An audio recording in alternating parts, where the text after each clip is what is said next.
Tentu kita harus banyak belajar ya, banyak membaca dan banyak mengkaji sejarah. Jadi bukan hanya belajar sejarah, tapi belajar dari sejarah. Teman-teman muda perlu memiliki perhatian terhadap sejarah perjuangan bangsa kita, karena memang dari sejarahlah kita belajar banyak hal untuk menghadapi masa depan. We study the history that we wise before the event. Kata seorang pakar ilmu sejarah, kita ini mempelajari sejarah supaya kita kemudian bisa mengambil sikap yang tepat ketika terjadi peristiwa-peristiwa sejarah di masa depan. Karena sering dikatakan sejarah itu banyak perulangannya, banyak pola-pola yang sama. Sejarah itu banyak hal-hal yang kemudian secara garis besar tetap gitu ya. Ya kalau begini maka begini, kalau begitu maka begitu.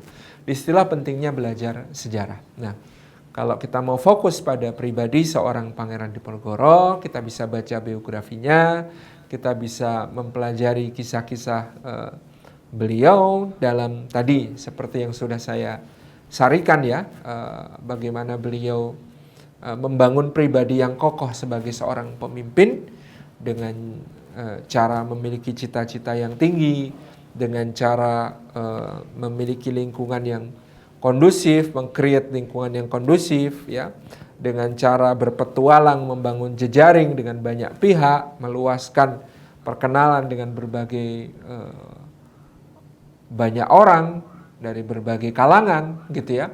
Kemudian juga melihat sendiri berbagai masalah di tengah lingkungan kita. Nah, ini kepekaan terhadap masalah ini juga harus diasah oleh kita. Kalau apa yang senyatanya itu belum sesuai dengan yang seharusnya, maka fenomena ini disebut masalah. Dan dalam masalah seperti itu, maka kita punya peluang untuk mengungkapnya, menuliskannya, menjadikannya sebagai studi objek kajian, atau bahkan kemudian menjadikannya sebagai satu peluang untuk berkontribusi. Saya sering mencontohkan misalnya Dr. Gamal Albin Said di Malang itu. Bagaimana beliau melihat ada dua masalah penting yang sedang dihadapi masyarakat. Yang pertama adalah akses kesehatan yang sangat terbatas.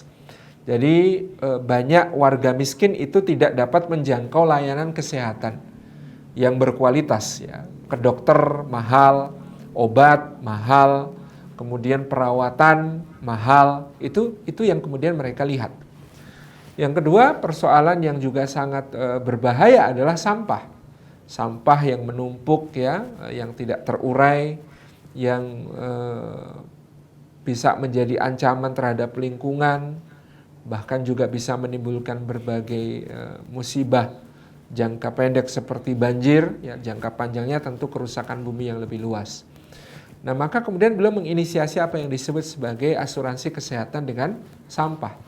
Jadi masyarakat mengumpulkan sampah yang bisa didaur ulang untuk kemudian distorkan ke pusat pengelolaan sampah.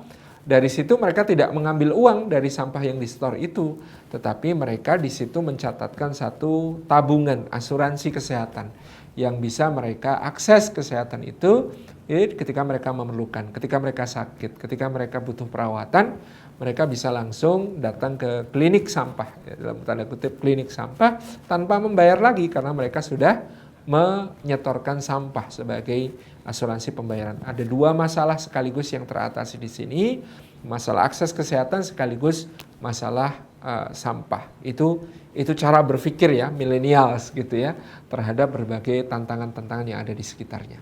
Terima kasih.